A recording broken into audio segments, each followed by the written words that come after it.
শেখ পরিবারের এতগুলো এমপি মন্ত্রী কোথায় গেল? কিভাবে পালাতে সহযোগিতা করা হয়েছে? বাংলাদেশেও বিভিন্ন ধরনের ষড়যন্ত্র বিদ্যমান, কাউকে এখনো পর্যন্ত গ্রেপ্তার করা হয়নি। সেই 626 জনের তালিকা অনতিবিলম্বে প্রকাশ করতে হবে।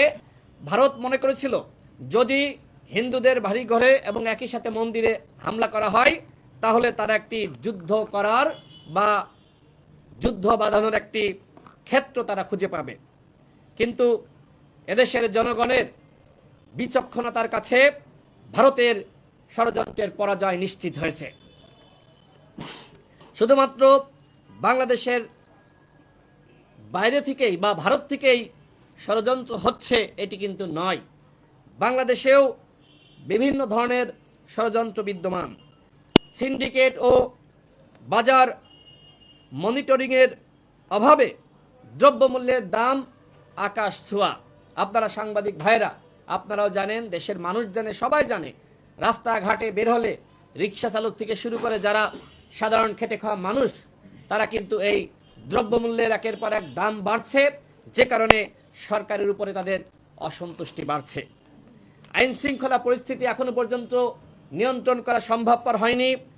যারা গণহত্যার সাথে সরাসরি জড়িত ছিল, জেলাগুলোতে আওয়ামী লীগের যারা হাইকমান্ড এবং কেন্দ্রীয় হাইকমান্ড, সেই উবায়দুল কাদের থেকে শুরু করে আসাদুজ্জামান খান কামাল থেকে শুরু করে উবায়দুল কাদেরের আশপাশে যারা থাকতো, জাহাঙ্গীর কবির, নানক, হানিফ সহ কাউকে এখনো পর্যন্ত গ্রেপ্তার করা হয়নি।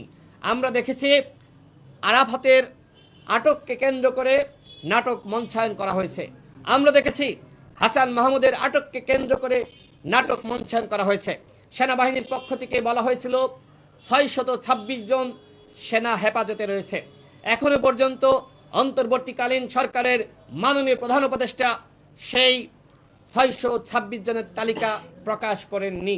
ওই 626 জনের কারা কারা পালিয়ে গেছে, কিভাবে পালিয়ে গেল আমরা সেটি জানতে চাই এবং আবারও দাবি করছি সেই 626 জনের তালিকা অনতিবিলম্বে প্রকাশ করতে হবে। যারা আওয়ামী লীগের হাইকমান্ড উবায়দুল কাদের থেকে শুরু করে জাহাঙ্গীর কবির, নানক সকলকে গ্রেপ্তার করতে হবে। এবং আপনারা লক্ষ্য করে থাকবেন শেখ পরিবারের কাউকে এখনো পর্যন্ত ধরা হয়নি, একজন কেউ না। শেখ পরিবারের এতগুলো এমপি মন্ত্রী কোথায় গেল? সবাই একসাথে পালিয়ে গেছে।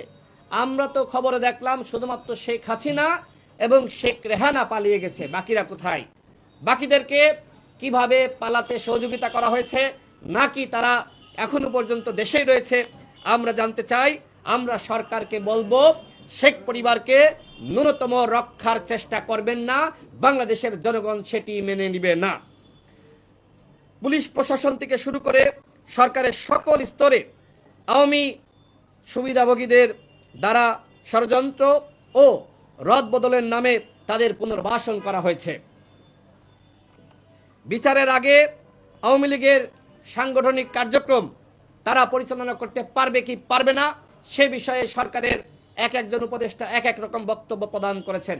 আমরা দেখেছি সরকারের একজন উপদেষ্টা আসিফ মাহমুদ, তিনি গণমাধ্যমের সামনে সংবাদ সম্মেলন করে তিনি বলেছিলেন বিচারের আগে আওয়ামী লীগ সাংগঠনিক কার্যক্রম পরিচালনা করতে পারবে না।